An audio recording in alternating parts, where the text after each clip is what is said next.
I'm finally making a video on chapter 46 of Fairy Tail 100 Years Quest. And let me just say this straight off the bat. There were, I think, about 3 things in total that I liked about this chapter. Everything else I despised. Now with that said, let's get into it. So this chapter opens up with the White Mage trying to take control over Natsu. And this is one of the things that I actually liked. Even though it didn't go in any way like I thought it would, I still kind of enjoyed the interaction between the two of these characters. And on top of that, we get to learn a little bit more about the White Mage. It turns out that she herself is actually a human. She's just living inside of Toka's body.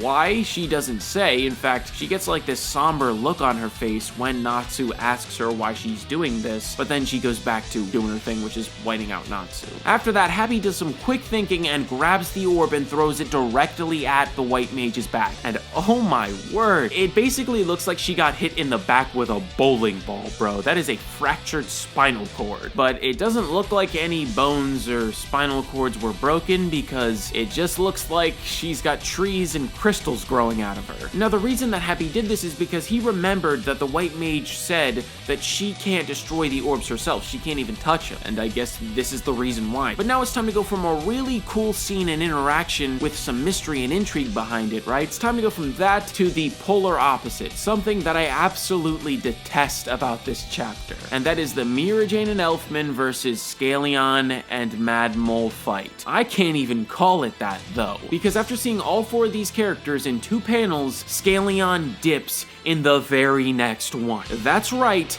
he retreats. So not only did we not get like any sort of follow-up to this fight that was actually interesting, we get Scaleon running away like a coward for a second time. And I don't understand this whatsoever. Scaleon was destroying Mirajane. It wasn't even close.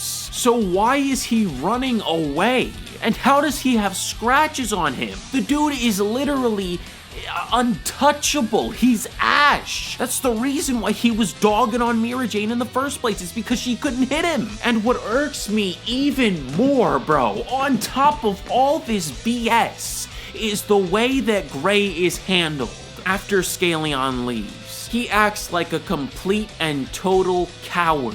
It's supposed to be portrayed as like this funny moment, but it's not funny, because this is just pushing another narrative that Gray is somehow weaker than Mirajane. And I got one question. Since when? They're not even comparable. This is what Fairy Tail 100 Years Quest Chapter 46 is trying to convince me to believe that if Mirajane, not even in like a different transformation, just her base transformation that she always uses, if she used that against END Natsu, she would have put up a better fight than Devil Slaying Gray. Are you flipping it? Moving on to another disappointing moment. Erza and Deluxus, they're down for the count. Kiria wants to take a bite out of Deluxus. But guess what? The coward known as Scaleon says, hey, he's infected by the White Mage, you gotta get out of there, you can't do this. And she says, okay, I'm gonna leave. So we don't get the return of Jalal and him going absolutely ham on Kiria. We just get nothing. Then there's hints to Scaleon whipping out some like Black Dragon Slayer Calvary thing.